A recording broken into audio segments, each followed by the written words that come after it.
The bar door slammed open as headlights washed the windows, and a soaked stranger rushed in holding a little girl. Before Aubrey could react, men were already outside, searching for him, and she had seconds to decide whether to lie or watch a child die.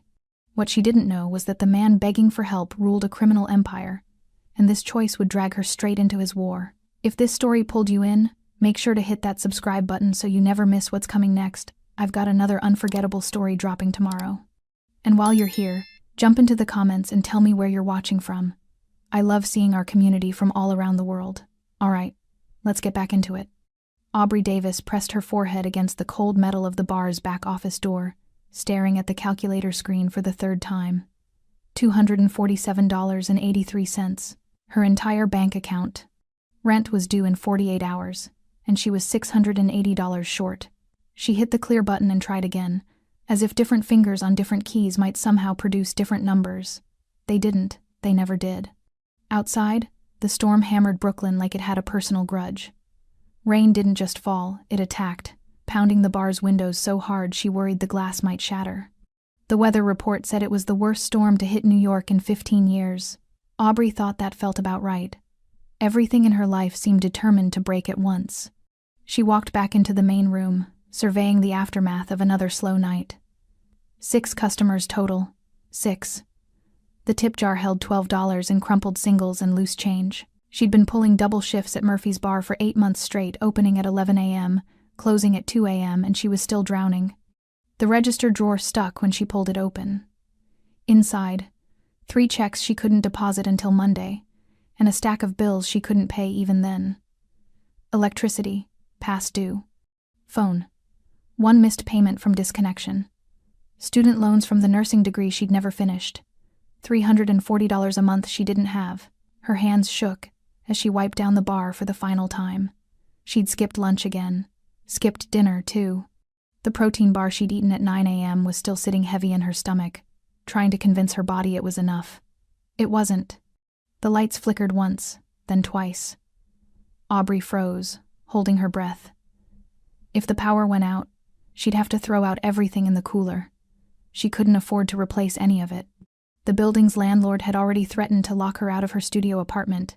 She'd borrowed money from her coworker Lisa twice already this month. There was no one left to ask. 3 months ago, she'd been a semester away from her RN license. 1 semester. Then her father's medical bills came due. Stage 4 pancreatic cancer. No insurance. No savings. She dropped out to work full-time, thinking she'd go back, thinking there'd be time. He died 6 weeks later, leaving her with $43,000 in medical debt and a voicemail she still couldn't delete. She'd applied to every hospital, every clinic, every urgent care facility within a 30-mile radius. 47 applications, not even a rejection email. Without the degree, she was just another broke 26-year-old with no prospects and a dead-end job. She'd already sold her laptop, her winter coat, the small gold necklace her mother had given her before the divorce. There was nothing left to pawn, nothing left to borrow against. Her phone buzzed a reminder from the debt collector. 3rd one this week. She silenced it without reading and shoved it in her apron pocket. The guilt gnawed at her every single day. Her father had worked 2 jobs his whole life so she could be the first in their family to finish college. And she couldn't even do that. Couldn't save him. Couldn't save herself. The bar was freezing now. The heat had cut off an hour ago, and Aubrey's fingers were numb as she stacked the last of the glasses behind the counter. Murphy's was a neighborhood dive, the kind of place where regulars came to forget their problems, not solve them. Faded neon signs buzzed in the windows. The jukebox in the corner hadn't worked in 2 years. Vinyl booths with cracked red leather lined one wall. It wasn't much, but it was all she had. Thunder boomed so loud the bottles on the shelves rattled. Aubrey jumped, her heart hammering. She hated storms, hated the way they made the world feel small and trapped and dangerous. She grabbed her jacket from the hook by the office and pulled it on, zipping it all the way up. Her shift had ended 20 minutes ago, but she'd been dragging her feet. Going home meant facing the eviction notice taped to her door. It meant staring at the empty refrigerator and trying to decide which bill to ignore this month. At least here, she could pretend she had control over something. She turned off the main lights, leaving only the dim glow of the exit sign and the neon beer logos in the windows. The rain streaked the glass in violent patterns, distorting the streetlights outside into wavering smears of yellow and red. Aubrey walked to the front door, keys jingling in her hand. She reached for the lock. The door exploded inward. A man stumbled inside, drenched and gasping, rain pouring off his black suit like he'd been pulled from the ocean. His dark hair was plastered to his forehead, and his white dress shirt clung to his chest, nearly transparent from the water. Tattoos marked his hands, dark, intricate ink that crawled up from his knuckles and disappeared under his sleeves. But it wasn't the tattoos that made Aubrey freeze. It was the child in his arms. A little girl, no more than 5 or 6, wrapped in a soaked black coat. Her head rested limply against the man's shoulder, her small face pale and slack. Her lips were faintly blue. She wasn't moving. The man's eyes swept the street behind him, wild, calculating, desperate. Then he turned to Aubrey, and for the first time, she saw his face clearly. Sharp jawline, high cheekbones, a thin scar running along his left temple. Eyes that were dark and hollow and filled with something that looked like controlled panic. He wasn't asking for help. He was begging. "Please," he said, his voice rough and low. "Just hide us." For a moment, Aubrey's pulse hammered in her ears. Every instinct screamed at her to step back, to tell him to leave, to lock the door and call the police. But then headlights swept across the window. A black SUV crawled past the bar, slow and predatory. The man's jaw clenched. His grip on the little girl tightened. Aubrey looked at the child's face again, so pale, so still, and something inside her cracked. She stepped aside. "Get in," she whispered. The man didn't hesitate. He slipped past her, water dripping onto the floor in heavy streams. Aubrey locked the door behind him, her hands shaking so badly she almost dropped the keys. Outside, the SUV's brake lights flared red. It stopped. Aubrey's breath came in short, shallow bursts as she watched the black SUV idle outside. The red glow of its brake lights painted the rain-slicked street in shades of blood and warning. The man stood perfectly still in the center of the bar, water pooling around his expensive leather shoes. He didn't look at her. His entire focus was trained on the window, on the vehicle that had stopped directly in front of Murphy's. Up close, he was even more imposing than she'd first realized. Tall, easily over 6 feet, with broad shoulders that filled out his tailored suit despite it being soaked through. The tattoos on his hands weren't random prison ink. They were deliberate, artistic, the kind that spoke of money and power and a world Aubrey had only ever seen in movies. But it was the little girl that held her attention. She was so small in his arms, bundled in a coat far too large for her. Her dark hair hung in wet tangles around her face. Her skin had a grayish tint that made Aubrey's nursing instincts scream. "Is she breathing?" Aubrey whispered. The man's jaw tightened. "She's breathing. She needs a hospital." "No hospitals." His voice was flat, absolute, final. Outside, the SUV's passenger door opened. Aubrey's stomach dropped. A figure emerged, tall, broad, wearing a dark jacket with the collar pulled up against the rain. He stood on the sidewalk, scanning the street, then turned to look directly at the bar. "Get down," the man hissed.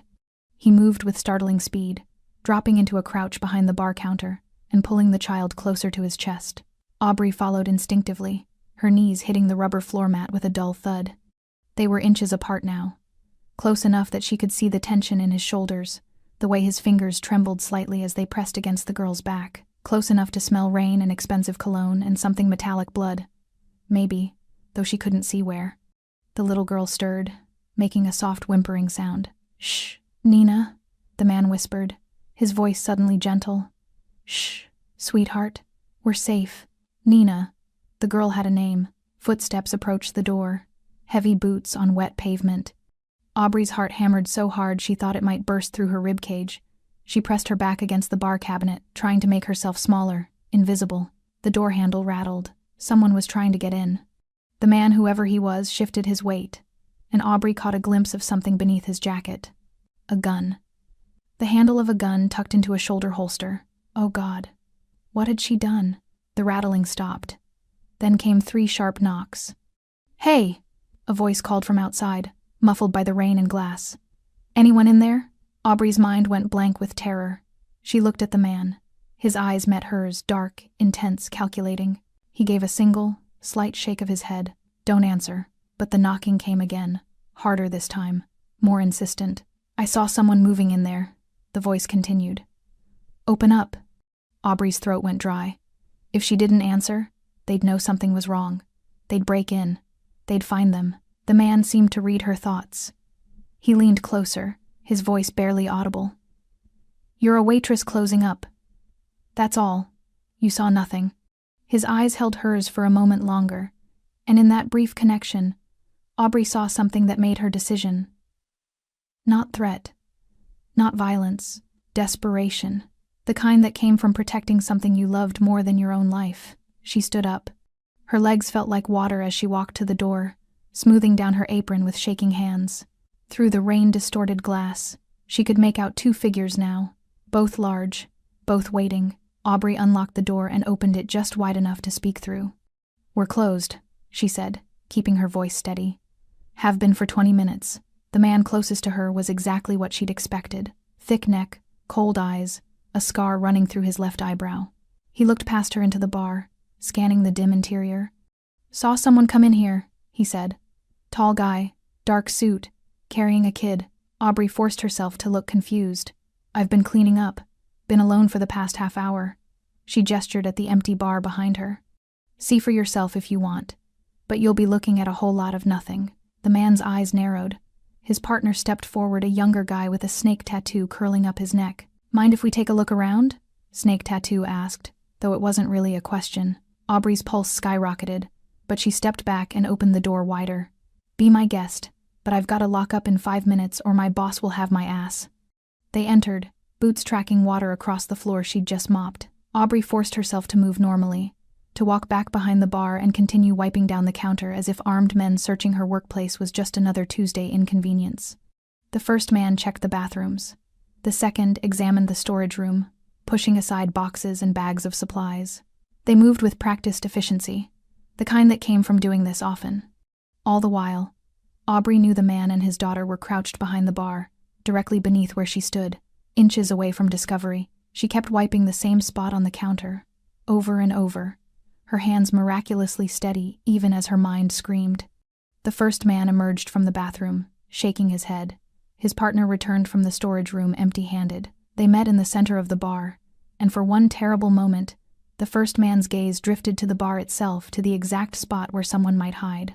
Aubrey held her breath. Then his phone buzzed. He pulled it out, read something on the screen, and cursed under his breath. "Come on," he said to his partner. They spotted him on Flatbush. They moved toward the door, and Aubrey allowed herself the smallest breath of relief. The first man paused at the threshold, looking back at her with eyes that held no warmth, no humanity.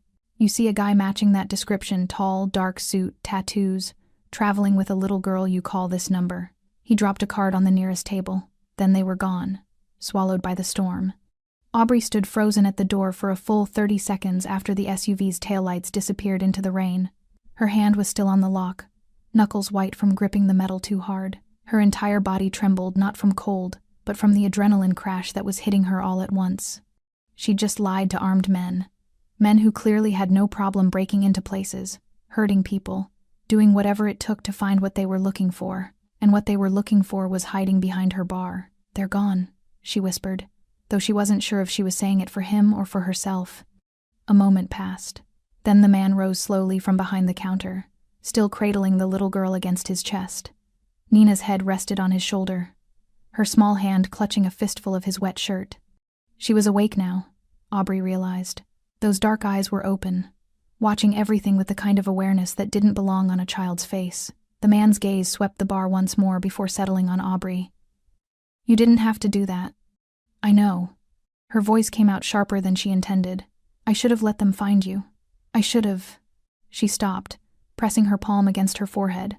"What the hell did I just do?" "You saved our lives." The words hung in the air between them, simple and absolute. Aubrey looked at the little girl Nina, who was studying her with those two old eyes. Up close, she could see that the child was beautiful, maybe 5 or 6 years old, with delicate features and dark hair that would probably curl when it dried. But there was something haunted in her expression, something that spoke of seeing too much, too soon. "She needs to see a doctor," Aubrey said, her professional instincts kicking back in. "Her lips are still blue. She could have hypothermia. If she's been out in this storm, no doctors." The man's tone left no room for argument. No hospitals, no police. "Then what?" "You just keep running through the rain with a sick child until—" Aubrey bit off the rest of the sentence. But they both knew how it ended. "Until they catch you. Until she dies." The man's jaw worked, muscle twitching beneath stubbled skin. For the first time, Aubrey saw past the controlled exterior to the exhaustion underneath. The fear, the desperation of a man who'd been running too long with too few options. "I need to get her warm," he said finally. "Dry clothes, food, then we'll leave, and you'll never see us again." Aubrey laughed, a short, bitter sound that bordered on hysterical. "Right, because those guys definitely won't come back, because I'm definitely not already involved in whatever this is. They won't come back here. They think they have another lead. And when that lead goes nowhere?" Aubrey crossed her arms. "When they realize you played them? What then?" The man didn't answer. He didn't have to. They both knew the answer. Nina shifted in his arms, and he automatically adjusted his grip, his hand cradling the back of her head with practiced gentleness. The gesture was so instinctive, so protective, that it made Aubrey's chest tighten. "Who are you?" she asked quietly. "Someone who made a mistake." He looked down at his daughter. "Someone who's trying to fix it before it costs me everything." It wasn't an answer. Not really. But something in his voice, the raw honesty of it, made Aubrey believe him. She walked to the door and flipped the lock, then moved to the windows and pulled down the old vinyl shades that they never used. The bar fell into deeper shadow, lit only by the exit sign and the dim glow from the back office. "Storage room," she said, gesturing toward the back. "There are clean towels in there. Some of the staff keep extra clothes in the lockers. You might find something dry." The man studied her for a long moment, and Aubrey had the uncomfortable feeling of being assessed, measured, filed away in some mental database. "Why are you helping us?" he asked. Aubrey thought about the eviction notice on her apartment door, about her father's medical bills and her unfinished degree and the 47 job applications that had gone nowhere, about every time in the past 8 months when she'd needed help and no one had been there. "Because she's a kid," Aubrey said simply, looking at Nina. "And she's scared. And I'm not the kind of person who turns away a scared kid, even if her father is." She paused. "What are you, exactly? Drug dealer? Mob boss? International art thief?" Something flickered across the man's face. Not quite a smile, but close. Something like that. "Great. Wonderful. I'm harboring a criminal." Aubrey rubbed her temples. "I'm going to lose my job. Or get arrested. Or get killed. Possibly all three. You won't." The certainty in his voice should have been reassuring. It wasn't. "I'll make sure of it." Nina stirred again, making a soft sound of distress. Her small hand reached up to touch her father's face, and he immediately shifted his attention to her, murmuring something too quiet for Aubrey to hear. The tenderness in that moment, the way his entire posture softened, the way his voice dropped to something gentle and safe, cracked something in Aubrey's chest. This wasn't just some criminal running from the law. This was a father protecting his child. And for reasons she couldn't fully explain, that mattered. "There's a first aid kit in the office," Aubrey said, her tone softer now. "And I think there's some soup in the back. It's not much, but it's enough." The man met her eyes again, and this time there was something new in his expression. Gratitude, respect, thank you. Aubrey nodded stiffly and turned away, needing to put some distance between herself and the intensity of his gaze. She busied herself pulling out the first aid kit, her hands still shaking slightly. Behind her, she heard him moving toward the storage room, heard Nina's soft voice asking a question she couldn't make out, heard his low response, and Aubrey realized with cold certainty that nothing would ever be the same again. Whatever line she'd crossed tonight, there was no going back. 20 minutes later, Nina sat wrapped in 2 oversized towels on one of the vinyl booths, her small hands curled around a mug of warm soup. Aubrey had found a staff member's spare hoodie in the lockers, way too big for the little girl, but dry and soft. Nina's dark hair was beginning to curl as it dried, framing her delicate face. The man had changed too. He'd stripped off the soaked suit jacket and dress shirt, replacing them with a plain black t-shirt that had been in the same locker. It fit him perfectly, stretching across his broad shoulders and revealing more of the intricate tattoos that covered his arms, geometric patterns interwoven with symbols Aubrey didn't recognize. He sat across from his daughter, watching her eat with an intensity that bordered on obsessive. Every spoonful she took seemed to ease something in him, some terrible tension that had been wound too tight for too long. Aubrey leaned against the bar, arms crossed, trying to decide if she was making the biggest mistake of her life or just the most recent one. "She should eat more," Aubrey said, slowly. "If she's been running on empty, her stomach needs time to adjust." The man nodded without looking away from Nina. "She's been eating. Just not well. Not consistently. How long have you been running? 3 days. His jaw tightened. 3 days since I realized they weren't going to stop coming. Nina set down her spoon, her expression suddenly anxious. Papa? He reached across the table immediately, covering her small hand with his. I'm right here, sweetheart. We're safe. Promise? Something broke in his expression just for a second, just long enough for Aubrey to see the man beneath the armor. I promise. Nina seemed to accept this, returning to her soup with the focused determination of a child who'd learned not to waste food. Aubrey pulled out a stool and sat down, suddenly too exhausted to stand. The adrenaline had fully worn off now, leaving her drained and shaky. You said you made a mistake. What kind of mistake gets people hunting you through a storm? The man was quiet for a long moment. When he finally spoke, his voice was low, controlled, but Aubrey could hear the rage simmering beneath it. My wife died 6 years ago, he said. At least, that's what I was told. Aubrey frowned. What do you mean, that's what you were told? She went into labor early. Complications, the doctor said. She hemorrhaged during delivery. They tried everything, but... He stopped, his hand tightening around Nina's. She was gone before I could say goodbye. They handed me my daughter and told me my wife was dead. Nina's shoulders had gone rigid. She stared down at her soup, no longer eating. I believed them, the man continued, his voice hardening. For 6 years, I believed them. I raised Nina alone. I built my life around making sure she had everything, safety, stability, a future. And I never questioned what happened that night. What changed? Aubrey asked quietly. 3 months ago, I needed Nina's medical records for school enrollment. The hospital couldn't find them.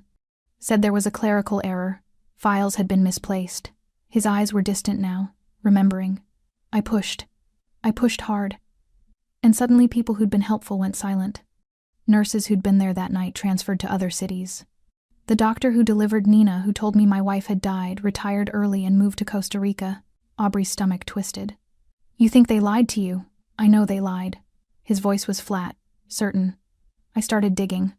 I found discrepancies in the death certificate, blood work that didn't match, signatures from doctors who weren't even on shift that night.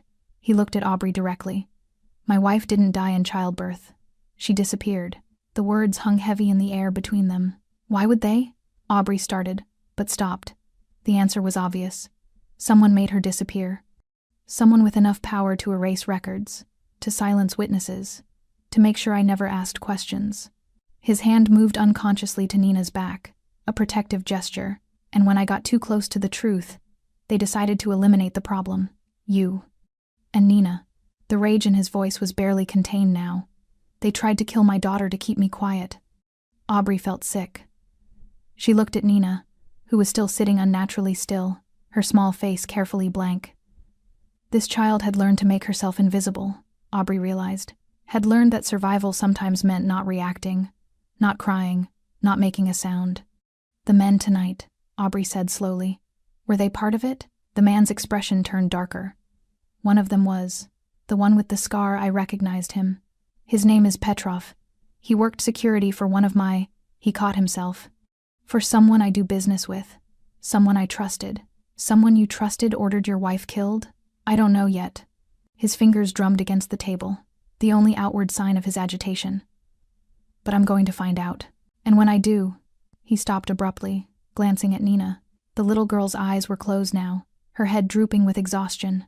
She's asleep, Aubrey said softly. The man looked at his daughter, and the transformation in his face was immediate. All the hardness, all the controlled violence, it melted away, leaving only tenderness and fear. She hasn't slept through the night in 3 days, he said quietly. Every sound wakes her. Every car that passes. She thinks they're coming for us. They are coming for you. I know. He stood carefully, lifting Nina into his arms. She didn't wake, just curled against his chest with the automatic trust of a child who knew her father would keep her safe. Which is why I can't keep her with me much longer. Aubrey's pulse quickened. What does that mean? He carried Nina to one of the booths and laid her down gently, arranging the towels around her like blankets. Then he turned to face Aubrey, and his expression was serious, determined, and terrifying in its implications. I need to finish this, he said. I need to find out who ordered my wife killed and why. I need to make sure they can never hurt Nina again. Okay, Aubrey said slowly. So do it. I can't. Not with her. He looked at his sleeping daughter. As long as Nina is with me, she's a target, a weakness they can exploit. Understanding crashed over Aubrey like cold water. No, she said immediately. Absolutely not. You saved her life tonight. By lying to some guys for 5 minutes. That's completely different from, she trusts you. She doesn't even know me, Aubrey said, her voice rising despite herself. I gave her soup and a towel. That's not trust, that's basic human decency. The man stepped closer, his presence filling the small space between them. Up close, Aubrey could see the exhaustion etched into his face, the dark circles under his eyes, the tension in his jaw, the way his shoulders carried weight that would have crushed most people. You think I would ask this if I had any other choice? His voice was low, intense. You think I want to leave my daughter with a stranger? Then don't. Aubrey gestured helplessly toward the sleeping child. Take her somewhere safe. A hotel. Another city. Hell, leave the country if you have to. They'll find us. They have resources I can't outrun forever. He ran a hand through his damp hair, frustration breaking through his controlled exterior. Every hour I keep Nina with me is another hour she's in danger. Every person who sees us together is another lead for them to follow. So what's your plan? Drop her off with me like I'm some kind of daycare and go on a revenge mission? Not revenge. His eyes hardened. Justice. Answers. And eliminating the threat so my daughter can have a life that doesn't involve running and hiding and being afraid of every shadow. Aubrey laughed a sharp, bitter sound. You're insane. You know that, right? You burst into my bar, bring armed men to my door, and now you want me to... She stopped, pressing her palms against her temples. I can't do this. I can't take care of a child. I can barely take care of myself. I've seen how you look at her. The words stopped Aubrey cold. You have instincts, he continued quietly. Training, maybe. Medical background. 1 year of nursing school, Aubrey said flatly. Which I dropped out of. So no, I don't have training. I have debt and a dead-end job, and about 48 hours before I get evicted from my apartment. She said it to push him away, to make him understand how catastrophically unqualified she was for this. But instead of backing down, something shifted in his expression. How much do you owe? Aubrey blinked. What? Your rent. How much? That's none of your... How much? The intensity in his voice made her answer before she could think better of it. $680, plus another $1,000 in bills I can't pay. But that's not the point. Consider it handled. Aubrey stared at him. You can't just... I can. He pulled out his phone, somehow still functional despite being soaked, and tapped the screen a few times. What's your landlord's name? Stop! Aubrey grabbed his wrist, surprised by how warm his skin was. You can't buy me. That's not how this works. I'm not buying you. He looked down at her hand on his wrist, then back up at her face. I'm compensating you for risk, for time, for the courage it took to lie to those men tonight when you had every reason to turn me away. Aubrey pulled her hand back as if burned. I don't want your money. Everyone wants money. Not like this. She wrapped her arms around herself, suddenly feeling exposed. Not as payment for whatever this is. He was quiet for a moment, studying her with those dark, assessing eyes. Then he glanced back at Nina, still sleeping peacefully in the booth, and something in his expression cracked. I'm asking you as a father, he said quietly. Not as... He stopped, seeming to choose his words carefully. Not as what I am. As a man who loves his daughter more than his own life, and knows he can't keep her safe alone. The vulnerability in those words hit Aubrey harder than any threat could have. She looked at Nina, really looked at her. The way her small hand was curled under her chin, the slight furrow between her eyebrows, even in sleep. The too thin frame that spoke of meals missed and stress carried in a body far too young. How long? Aubrey heard herself ask. 3 days. 4 at most. And then what? Then I come back for her. The threat will be neutralized, and we disappear. New city, new identities, new life. He paused. You'll never hear from us again.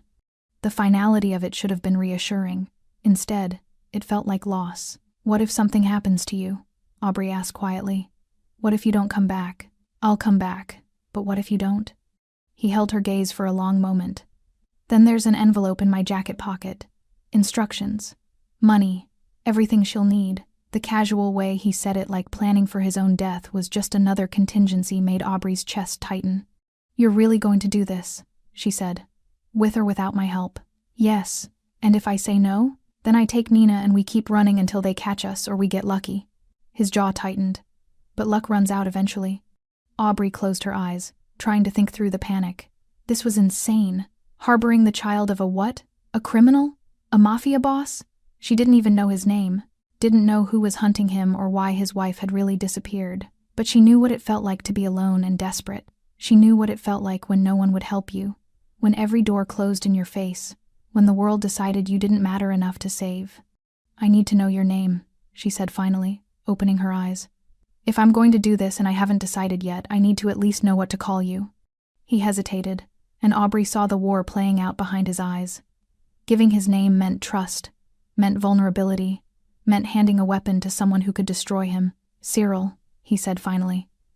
"My name is Cyril." Cyril. Aubrey tested the name, found it fit him somehow. Strong, old-fashioned, dangerous. "And your wife?" What was her name? Pain flashed across his face, raw and immediate. "Isabella." "Isabella," Aubrey repeated softly. Then she looked at Nina again, at the child who'd lost her mother before she could remember her, who'd spent 6 years with a father who loved her fiercely, but lived in shadows. Aubrey thought about her own father. About the months she'd spent watching him die, helpless to save him. About the guilt that still kept her awake at night. She couldn't save everyone, but maybe, just maybe, she could save this one little girl. 3 days, Aubrey said, her voice barely above a whisper. 4 maximum.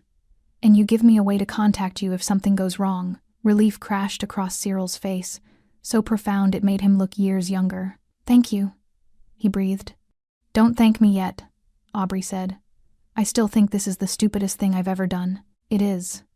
A ghost of a smile touched his lips. "But it might also save her life."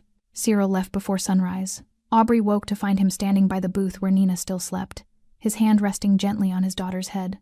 He'd changed back into his suit, somehow still damp but presentable, and his expression was a careful mask of control. But Aubrey saw the way his fingers trembled slightly as they brushed through Nina's curls, saw the way he had to force himself to step back. "There's a phone in the envelope," he said quietly, not looking at Aubrey. "Untraceable. It only has 1 number programmed in. If anything happens, anything at all, you call it." Aubrey nodded, clutching the thick envelope he'd given her earlier. She hadn't opened it yet. Wasn't sure she wanted to know how much money was inside, or what the instructions said about what to do if he never came back. "She likes her eggs scrambled, not fried," Cyril continued, his voice tight. "She's allergic to strawberries. She has nightmares sometimes, usually around 3 a.m. Just hold her hand and tell her she's safe. She'll go back to sleep." "Cyril, she doesn't like loud noises, sudden movements, men in dark clothes." He was speaking faster now, as if trying to download 6 years of fatherhood into a single moment. "She's shy around strangers, but she warms up quickly if you're patient. She likes to help give her small tasks. It makes her feel useful. And she," his voice cracked, "she asks about her mother sometimes. I never know what to say." Aubrey stepped closer, lowering her voice. "You need to wake her. Say goodbye properly." "I can't." The admission seemed to cost him. "If I wake her, if she sees me leaving?" He stopped, jaw clenching. "It's better this way." "Better for who?" He didn't answer. Instead, he leaned down one last time, pressing a kiss to Nina's forehead. Lingering there for a moment, his eyes closed, his hand cradling the back of her head. Memorizing, Aubrey realized, in case this was the last time. Then he straightened, and the mask was back in place. 4 days, he said. 4 days, Aubrey repeated. He walked to the door, then paused. "You're a good person, Aubrey Davis. Better than you know." And then he was gone, disappearing into the pre-dawn darkness like he'd never been there at all. Nina woke an hour later. For a moment, she seemed confused, those dark eyes scanning the unfamiliar space, searching. Then they landed on Aubrey, and Aubrey watched the child's expression shift from confusion to understanding to something that looked like resignation. "Papa left," Nina said quietly. "Not a question." "He'll be back," Aubrey said, trying to sound confident. "He just has some things he needs to take care of." Nina nodded slowly, accepting this with the kind of maturity that broke Aubrey's heart. "He always comes back. Always?" "Except when he can't." Nina sat up, the oversized hoodie drowning her small frame. "But he tries really hard." Aubrey didn't know what to say to that, so she offered the only thing she could. "Are you hungry?" The first day was awkward. Nina moved through Aubrey's tiny studio apartment like a ghost, occupying as little space as possible. She sat perfectly still on the worn couch, hands folded in her lap, watching Aubrey with careful assessing eyes. "You can turn on the TV if you want," Aubrey offered. "Or I have some books. They're probably too old for you, but I'm okay," Nina said politely. "Thank you." It was the kind of politeness that came from survival, not genuine comfort. The kind that said, "Don't notice me, don't be angry with me, don't send me away." Aubrey tried making scrambled eggs the way Cyril had described. Nina ate them slowly, methodically, finishing every bite even though Aubrey could tell she wasn't particularly hungry. "You don't have to finish it if you're full," Aubrey said gently. Nina's eyes widened slightly, surprised. "Maybe. Or afraid of the trick. Papa says not to waste food." "Your papa's right, but he also wants you to be comfortable. It's okay to stop when you're full." Nina considered this for a long moment, then set down her fork with such careful precision it made Aubrey want to cry. The second day was better. Nina asked if she could help fold laundry, and Aubrey, remembering Cyril's advice about small tasks, said yes. They sat on the floor together, and Aubrey showed her how to match socks and fold towels. Nina's movements were precise, focused, like folding laundry was the most important job in the world. "You're really good at this," Aubrey said. A small smile flickered across Nina's face. "Papa and I do laundry together every Sunday. He says it's important to keep things clean and organized." "He sounds like a good papa." "He is."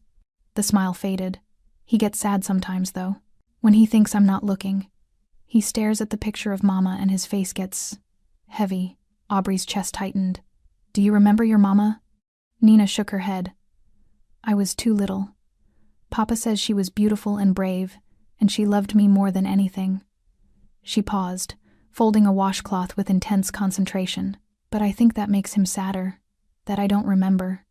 "I think," Aubrey said carefully, "that it probably makes him sad because he wishes you could have known her. Not because you don't remember." Nina looked up at her, those two old eyes searching Aubrey's face. "Do you have a papa?" "I did. He died a few months ago. Does that make you sad?" "Every day." Nina nodded, as if this made perfect sense. Then she reached out and patted Aubrey's hand with her small one, a gesture of comfort so pure and instinctive that Aubrey had to blink back sudden tears. "It's okay to be sad," Nina said quietly. "Papa says sad feelings need somewhere to go, or they get stuck inside and make you sick." Aubrey found herself laughing through the tightness in her throat. "Your papa sounds very wise. He reads a lot of books." The third day, something shifted. Nina woke from her nightmare at 3:17 a.m., exactly as Cyril had predicted. Aubrey heard the small, choked sound from the couch and went to her immediately, sitting down and taking Nina's hand. "You're safe," Aubrey whispered. "I'm right here." "You're safe." Nina's hand gripped hers tightly, surprisingly strong for such a small child. Her breathing was rapid, panicked. "It was just a dream," Aubrey continued softly. "Just a bad dream. Nothing can hurt you here." Slowly, Nina's breathing steadied. Her grip loosened slightly, but she didn't let go. "Will you stay?" Nina whispered. "As long as you need me to." Nina shifted closer, and Aubrey adjusted so the little girl could rest against her side. They sat like that in the darkness, Nina's small body gradually relaxing, her breathing evening out into sleep, but she never let go of Aubrey's hand. And when morning came, when Nina woke and saw Aubrey still there, still holding her hand, still keeping watch, something in the child's expression changed. Trust, Aubrey realized. For the first time since Cyril had left, Nina smiled. A real smile, small but genuine. "Can we make pancakes?" Nina asked. "We can make anything you want." While Aubrey and Nina made pancakes in a cramped Brooklyn apartment, Cyril stood in a warehouse 20 miles away, watching a man bleed.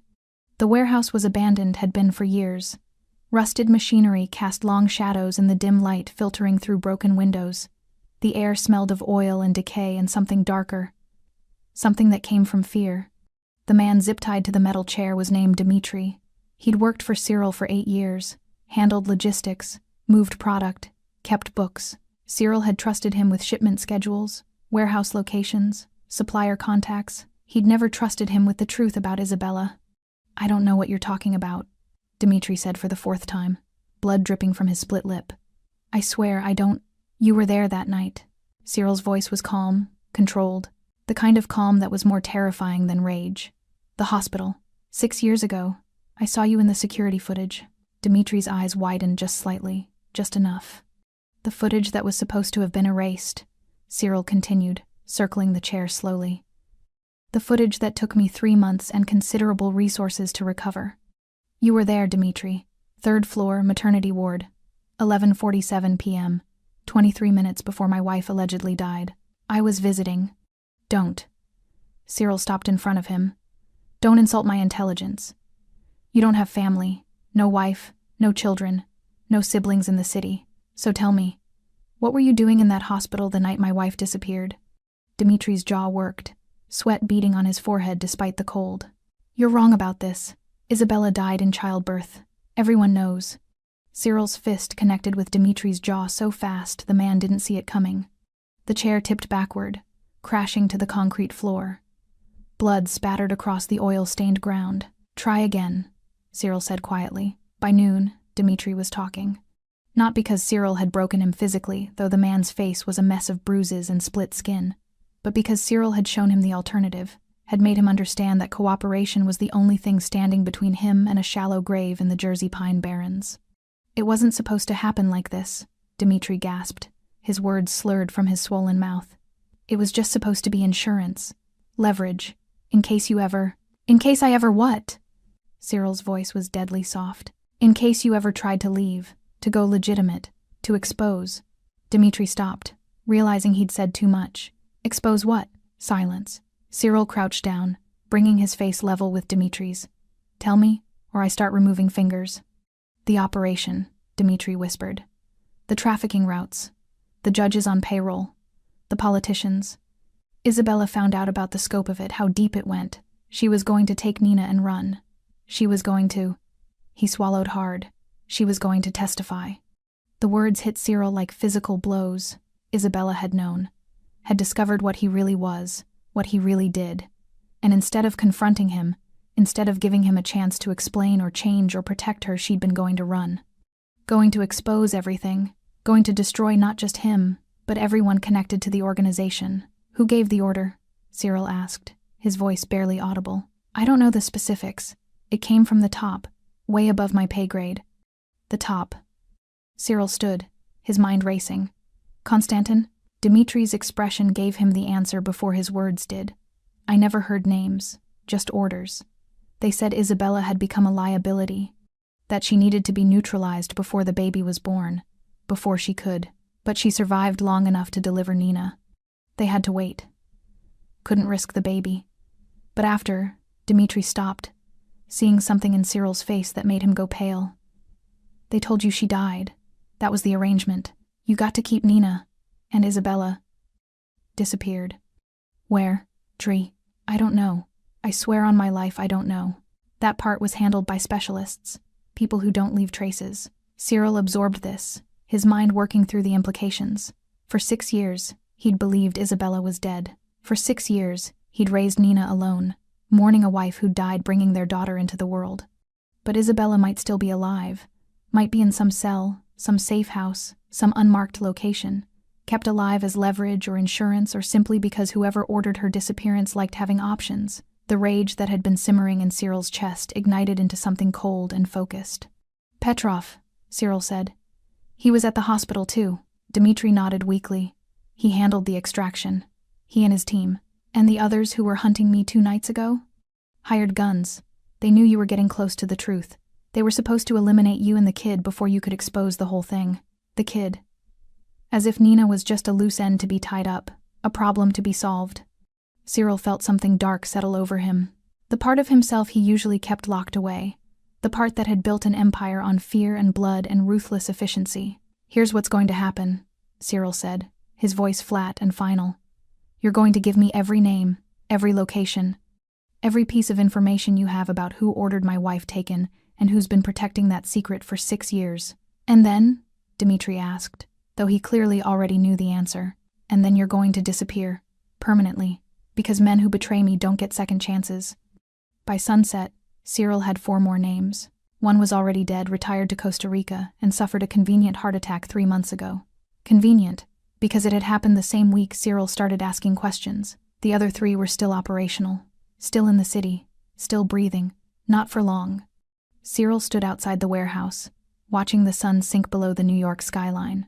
Somewhere in this city, his daughter was safe, was warm, was eating dinner with a woman who'd shown her more kindness in 3 days than most of the world had offered in 6 years. And somewhere in this city or beyond it, his wife might still be alive. The phone in his pocket buzzed.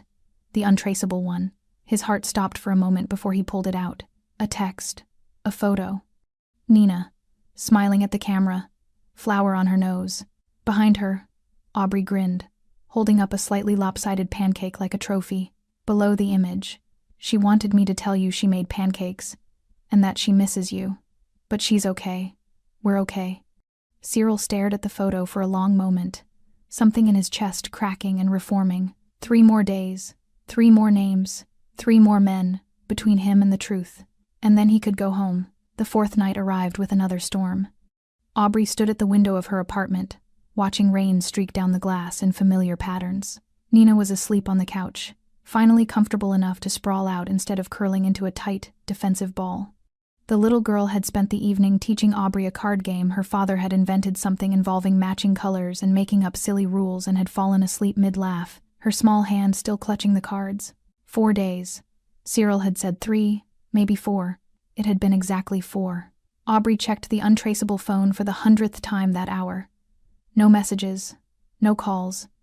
Nothing since yesterday's brief text. Almost done. Soon. Soon could mean anything. Hours. Days. Never. She tried not to think about that last possibility. Tried not to imagine having to open the envelope and read instructions for what to do with a 6-year-old whose father wasn't coming back. Tried not to think about how much Nina had already lost, and how devastating it would be to lose the one person who loved her unconditionally. Thunder rumbled, and Nina stirred but didn't wake. She'd been sleeping better the past 2 nights. Fewer nightmares, longer stretches of peace. This morning, she'd laughed so hard at one of Aubrey's terrible jokes that she'd snorted, then covered her mouth in embarrassment. It had been the most beautiful sound Aubrey had ever heard, a sound that didn't belong to her, that she'd have to give back if Cyril returned. The knock came at 2:17 a.m. 3 sharp raps, deliberate and controlled. Aubrey's heart lurched. She moved to the door carefully, checking the peephole first. A tall figure stood in the hallway, rain-soaked and still. She could just make out the shape of his jaw, the breadth of his shoulders. Cyril. She unlocked the door with shaking hands. He looked different. Harder, somehow. There were new bruises on his knuckles, a cut healing on his cheekbone. His suit was immaculate, clearly new, but his eyes carried something dark and final that hadn't been there before. Is she, he started, safe, asleep? Aubrey stepped back to let him in. She's been asking about you. Cyril entered slowly, his gaze immediately finding Nina on the couch. For a moment, he just stood there, staring at his daughter like he was afraid she might disappear if he looked away. Then he moved toward her with careful, quiet steps. He knelt beside the couch, his hand hovering over Nina's head, before finally touching her curls with a gentleness that made Aubrey's chest ache. Nina, he whispered. Sweetheart. Nina's eyes fluttered open. For a second, she seemed confused. Then recognition hit and she launched herself at him with a small cry. Papa. Cyril caught her, pulling her tight against his chest. His eyes closed, his jaw clenched, and Aubrey saw his shoulders shake with something that might have been a sob he was desperately trying to contain. I'm here, he murmured into Nina's hair. I'm here, baby. I'm so sorry. I'm here. Nina clung to him, her small fists gripping his jacket. But then, slowly, she pulled back, looked at him with those 2 old eyes, and turned to find Aubrey standing by the door. Aubrey, Nina said, reaching out one hand toward her. Aubrey's throat closed. She didn't move, couldn't move. It's okay, Cyril said gently to his daughter. We need to thank Aubrey for taking such good care of you. I don't want to go, Nina said, her voice small but clear. The words hung in the air like broken glass. Cyril's expression cracked. Nina, I want to stay with Aubrey. Nina's hand was still outstretched, trembling slightly. Can't we stay with Aubrey? Aubrey finally moved, crossing the small space to kneel beside them. She took Nina's small hand in hers, squeezing gently. Your papa loves you so much, Aubrey said, her voice thick. He did everything, risked everything to make sure you'd be safe. And now you get to be with him. That's a good thing. But I like it here. Tears were forming in Nina's eyes now. I like making pancakes, and folding laundry, And how you tell stories at bedtime.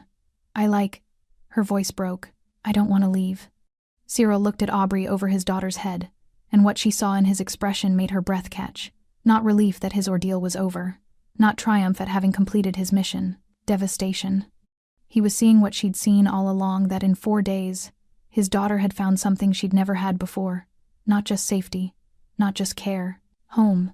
Can we talk? Cyril asked quietly. Just for a moment?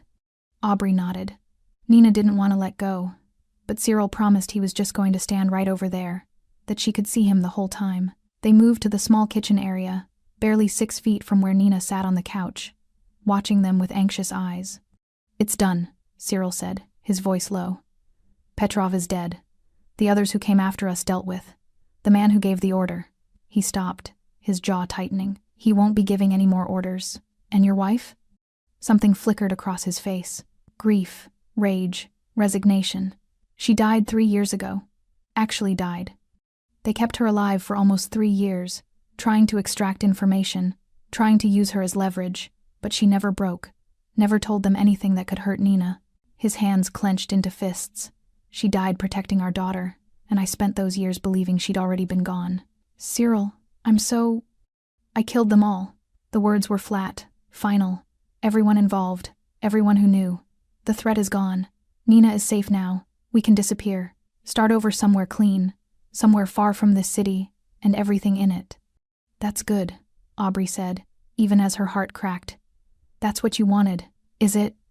He looked at Nina, still watching them anxiously from the couch. 4 days ago, she was afraid of her own shadow. She barely spoke. She didn't sleep. And now, he gestured helplessly. Now she laughs. She plays. She asks for bedtime stories. You did that. She just needed to feel safe. No. Cyril's gaze returned to Aubrey. She needed a mother. The word landed between them like a grenade. I can't be that, Aubrey whispered. I can't. I'm not asking you to be, Cyril said quickly. I'm just saying. He stopped, running a hand through his hair in frustration. I don't know what I'm saying. 4 days ago, I had a plan. Eliminate the threat, take my daughter, disappear, clean, simple. And now it's complicated. Now I look at my daughter reaching for someone else and I realize I've been so focused on keeping her alive that I forgot she needs to live. Aubrey felt tears burning behind her eyes. You're a good father, Cyril. The best I've ever seen. She adores you, but she needs more than I can give her. More than survival and protection and a father who lives in shadows. He looked at Aubrey directly. She needs you. For 4 days, Aubrey said firmly. I had her for 4 days. That's not it, doesn't mean. It means everything. Cyril's voice was quiet but intense. It means in 4 days you gave her something I haven't been able to give her in 6 years. Peace. Nina called out from the couch, her voice anxious. Papa? Aubrey? They both turned to her immediately. We're right here, Cyril said. We're just talking. Are you leaving again? The fear in Nina's voice was palpable. Cyril looked at Aubrey. Aubrey looked at Nina. And in that moment, something shifted, something fundamental and irreversible. No, sweetheart, Cyril said slowly, his eyes still on Aubrey. I'm not leaving. Not yet. Morning came too quickly. Nina had eventually fallen back asleep between them on the couch, one small hand holding Aubrey's, the other clutching her father's shirt. Aubrey hadn't slept. Neither had Cyril. They'd sat in silence, watching the child who connected them, both afraid to speak and shatter whatever fragile thing was forming in the darkness. When pale light finally filtered through the window, Nina stirred and went immediately to the bathroom. The moment she was out of earshot, Cyril spoke. There are things you need to know, he said. Before you make any decision. Before this goes any further. Aubrey's stomach tightened. What kind of things? The truth about what I am. What I do. He leaned forward, elbows on his knees, hands clasped. You deserve to know who you've been protecting. You're in organized crime. I figured that out. It's more than that. His voice was steady, controlled the voice of someone confessing sins they'd long since made peace with. My family has controlled shipping and distribution in the Northeast for 3 generations. Drugs, weapons, information. We move things people don't want moved. We protect things people don't want protected. We have politicians, judges, police captains on payroll. Aubrey's hands went cold. How many people have you killed? Personally? 17. If you count the ones I ordered. He stopped. More. The number should have horrified her. Should have sent her running. But something in his tone, the flat honesty of it, the lack of pride or shame kept her rooted in place. The men hunting you, she said. They were part of your organization. Some were. Others were hired by people who wanted to protect the secret of what happened to Isabella. He looked at her directly. My wife discovered the scope of what we did. She was going to expose everything. Take Nina and disappear. Testify against everyone connected to the operation. So they took her instead. They took her to a facility upstate. Interrogated her for information, names, locations, evidence she might have hidden. She gave them nothing. For 3 years, she gave them nothing. His voice cracked slightly. She died in a cell, alone, protecting the daughter she'd never see again. Aubrey felt tears burning her eyes. How did you find out? After I dealt with Petrov, I made the others talk. They told me where she'd been kept. I went there. He paused, his jaw working. The facility was abandoned 6 months ago, but there were records. Medical logs. They documented everything they did to her, everything they tried, and at the end, he stopped, swallowing hard. At the end, she left a message, scratched into the wall with her fingernails. Just 3 words, protect our Nina. The image of it, Isabella, dying, thinking only of her daughter, made Aubrey's chest ache. The man who gave the order, Cyril continued, Konstantin Volkov. He was my mentor, the man who taught me everything, who I trusted like a father. His hands clenched into fists. He's dead now. They're all dead. Everyone who knew what happened to Isabella, everyone who touched that decision, I made sure of it. Revenge, Aubrey said quietly. Justice. His eyes were hard. And insurance. As long as anyone knew the truth, Nina was in danger. They could use her against me, use her to maintain control, now that knowledge is buried with them. Aubrey processed this, her mind racing. So Nina is safe. From that particular threat, yes. But my world, he gestured vaguely. There will always be threats, always enemies, always someone looking for leverage or weakness. That's the cost of the life I've built, the life you're going to leave behind. That was the plan. New identities, new city, start clean. He looked at Nina's closed bathroom door. But clean doesn't mean safe. Clean doesn't mean normal. It just means running from a different angle. What are you saying? I'm saying I don't know anymore. The admission seemed to cost him. 4 days ago, I had clarity, purpose, a clear path forward. And then I came back here and saw my daughter reaching for you. And I realized, he stopped. I realized that keeping her alive isn't the same as giving her a life. The bathroom door opened. Nina emerged, rubbing her eyes sleepily. She looked between them, her expression uncertain. Are you fighting? She asked quietly. No, sweetheart, Cyril said immediately. Just talking. About me? The perceptiveness in the question made both adults freeze. Yes, Aubrey said, because lying seemed worse. About what happens next. Nina walked over slowly, climbing back onto the couch between them. She looked at her father first, then at Aubrey, then down at her hands. I want to stay here, she said, her voice small but determined. With Aubrey, and with you, Papa, all of us together. Cyril's expression cracked. Nina, I know we were supposed to leave, to go somewhere new and be different people. You told me before. Nina's hands twisted in her lap. But I don't want to be different people. I want to be us. Here. It's not that simple, baby. Why not? Nina looked up at him with those devastating eyes. You said the bad men are gone. You said I'm safe now. So why can't we stay? Aubrey watched Cyril struggle with the answer, saw him trying to find words that would make sense to a 6-year-old. Trying to explain that safety wasn't just about immediate threats, but about patterns and risks, and the fundamental incompatibility of his world with anything resembling normal. But before he could speak, Nina turned to Aubrey. Don't you want us to stay? She asked. The question was so direct, so vulnerable, that Aubrey felt her carefully constructed walls crumble. It's not about what I want, Aubrey said carefully. But do you? Nina pressed. Want us to stay? Aubrey looked at this little girl who'd stumbled into her life 4 days ago. This child who'd taught her card games and helped fold laundry and held her hand through nightmares. This 6-year-old who'd somehow cracked open Aubrey's guarded heart and made her remember what it felt like to care about someone other than herself. Yes, Aubrey whispered. I do. Nina's face lit up with such pure joy that it physically hurt to see. She turned to her father. See? Aubrey wants us to stay, so we can stay, right? Cyril looked at Aubrey over his daughter's head. In his expression, she saw everything he wasn't saying. The fear, the hope, the desperate desire to believe this impossible thing could work. It's not that easy, he said finally. There are things, complications. I know what you are, Aubrey interrupted. What you do. You just told me, and you're still here. I'm still here. Why? The word was barely audible. After everything I just told you, the killing, the organization, the life I've led, why aren't you running? Aubrey thought about her father, about the medical debt and the failed nursing career and the 47 rejected applications, about standing in this bar 4 nights ago, wondering if she'd ever matter to anyone again. Because 4 days ago, you trusted me with the thing you love most in the world, she said. And I've spent my whole life being invisible, being forgettable, being the person people overlook. But you saw me. You saw something in me worth trusting. And Nina, her voice caught. Nina made me remember what it feels like to be needed. You saved her life, Cyril said quietly. You both saved mine. The words hung between them, honest and raw and terrifying in their implications. Nina looked between them, her expression brightening with understanding beyond her years. So we can stay? Cyril reached out slowly and took Aubrey's hand. His skin was warm, his grip gentle but firm. If Aubrey agrees, he said, his eyes never leaving hers.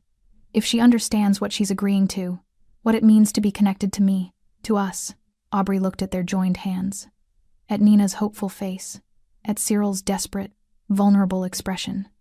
She thought about the eviction notice that was no longer on her door, about the bills that had been mysteriously paid, about the envelope still sitting unopened on her counter. I need to know one more thing, she said. Anything. Are you really leaving that life behind? The organization, the violence, all of it? Cyril was quiet for a long moment. I'm going to try. I have people who can take over operations, who can keep things running without me. It won't be immediate. I can't just walk away without causing a war.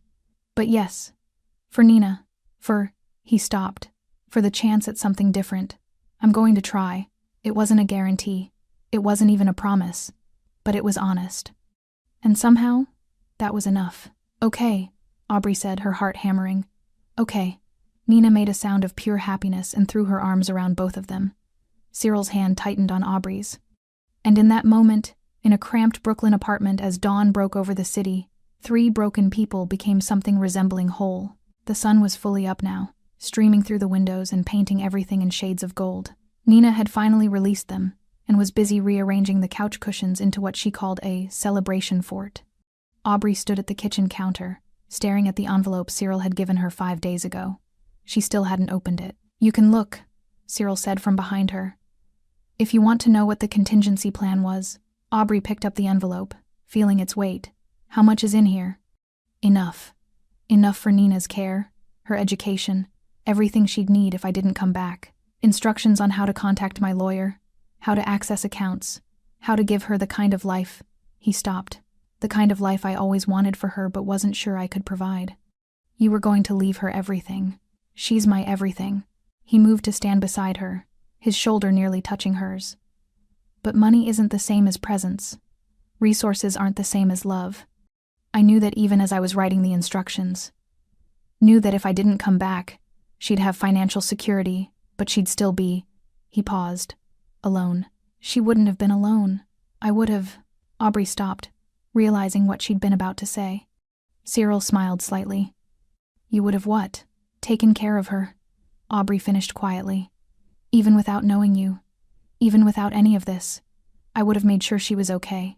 I know, that's why I trusted you. Aubrey set the envelope down, turning to face him fully. This is insane. You know that, right? We barely know each other. 4 days. That's all we've had. 4 days where you kept my daughter safe, where you made her laugh and helped her sleep and gave her something I couldn't. He held her gaze. Some people spend years together and never really see each other. We saw each other in one night. That night you burst through my door looking like you'd been through hell. That night you could have turned me away and didn't. He reached out slowly, giving her time to pull back. When she didn't, his hand cupped her cheek gently. That night you made a choice that changed everything. I made a lot of stupid choices that night. No. His thumb brushed across her cheekbone. You made brave ones. From the living room, Nina called out, "The fort is ready. Come see." Cyril's hand dropped, but his eyes stayed on Aubrey's face. "We don't have to decide everything right now. We can take this slow. Figure it out as we go." "Slow," Aubrey repeated. "While living together in my tiny apartment with your 6-year-old daughter? I can get us a place. Something bigger. Safer. In a good school district." He paused. "Or we can stay here, if you'd prefer. If this feels like home, home." The word settled into Aubrey's chest, warm and terrifying. "I've never had anyone depend on me before," she admitted. "Never had anyone look at me the way Nina looks at me. Like you're essential," Cyril finished. "Like you matter. Because you do." "Papa, Aubrey, come on!" Nina's voice was getting impatient. They moved to the living room, where Nina had indeed constructed an elaborate fort, using every cushion, pillow, and blanket in the apartment. She stood beside it proudly, hands on her hips. "It's for all of us," she announced. "Because we're a family now." The casual way she said it, the absolute certainty in her voice, made Aubrey's throat tight. "Nina," Cyril started gently. "We need to talk about— I know it's different." Nina interrupted, her expression suddenly serious. "I know Aubrey isn't my real mama, and I know we just met, but families don't have to be normal to be real, right?" Aubrey knelt down to Nina's level. "Where did you learn that?" "Papa told me, when I asked why we didn't have a mama like other kids." Nina's small hand found Aubrey's. "He said families come in all different shapes, and what makes them real is that they choose each other." Aubrey looked up at Cyril, who was watching his daughter with an expression of such profound love it made her ache. "She's right," he said quietly. "We choose each other. That's what makes it real." "And you're choosing this?" Aubrey asked. "This life? This?" She gestured helplessly at the tiny apartment, the chaos, the impossible situation they'd found themselves in. "I'm choosing you," Cyril said simply. "Both of you. For however long you'll have me." Nina tugged on Aubrey's hand. "Will you have us?" Such a simple question, such an impossible answer. Aubrey thought about her life 4 days ago, the eviction notice, the debt, the crushing loneliness of being 26 and feeling like her life was already over. She thought about her father's last voicemail, the one she still couldn't delete, where he told her he was proud of her, even though she'd dropped out, even though she'd failed. "You're stronger than you know," he'd said. "And someday you'll find people who see that strength, who need it." She'd thought he was wrong, thought strength was something other people had, people with degrees and careers and lives that made sense. But maybe strength wasn't about having everything together. Maybe it was about making room in your broken life for other broken people. About choosing to build something new from the pieces that were left. "Yes," Aubrey whispered. Then louder, more certain. "Yes, I'll have you." Nina's squeal of delight was immediate and piercing. She launched herself at Aubrey, wrapping her small arms around her neck with such force they both nearly toppled over. Cyril steadied them, his hands on Aubrey's shoulders, and then somehow they were all hugging, all tangled together in the middle of this ridiculous cushion fort. And Aubrey realized she was crying, not from sadness or fear or the overwhelming impossibility of what they were attempting, but from something she barely recognized anymore. Hope. "We'll figure it out," Cyril murmured into her hair. "The logistics, the safety, the future. We'll figure all of it out together." "Together," Aubrey repeated, testing the word, finding it fit. Nina pulled back, her face glowing. "Can we have pancakes? To celebrate?" Aubrey laughed through her tears. "We can have anything you want." As Nina raced to the kitchen, already chattering about toppings and shapes, Cyril caught Aubrey's hand. "Thank you," he said quietly, "for seeing us, for staying, for—" He stopped, emotion thick in his voice. "For giving Nina something I never thought she'd have." "What's that?" "A chance to be a normal kid, with a mother who loves her." He paused. "You do, don't you? Love her?" Aubrey thought about the past 4 days, the nightmares and pancakes and card games, the way Nina's face lit up when she smiled, the trust in her small hand. "Yes," she said simply. "I do." Cyril's expression cracked, relief and gratitude, and something deeper flooding his features. He pulled Aubrey close, pressing his forehead to hers. "I don't deserve this," he whispered. "Don't deserve you." "None of us deserve each other," Aubrey said. "But we're choosing each other anyway." From the kitchen, Nina called out, "I found the chocolate chips." They pulled apart, both smiling now. Cyril's hand found Aubrey's, their fingers intertwining naturally. And as they walked toward the kitchen, toward Nina and pancakes and the impossible future they'd somehow agreed to build, Aubrey understood something fundamental. Sometimes salvation doesn't come from having everything figured out. Sometimes it comes from opening your door during a storm and letting strangers become family. Sometimes it comes from saying yes when every logical part of your brain screams no. Sometimes it comes from trusting that broken people can build something beautiful together. The bar door had closed behind them that first night. But now, in this small apartment filled with morning light and laughter and the scent of pancakes, something new was opening, something that looked a lot like home. Thanks for staying with this story right till the final moment. You're the reason these stories come alive. If you're ready for another powerful journey, just tap the next video on your screen. And before you go, leave a quick comment and rate this story from 1 to 10. I'm excited to see your thoughts and connect with you down there.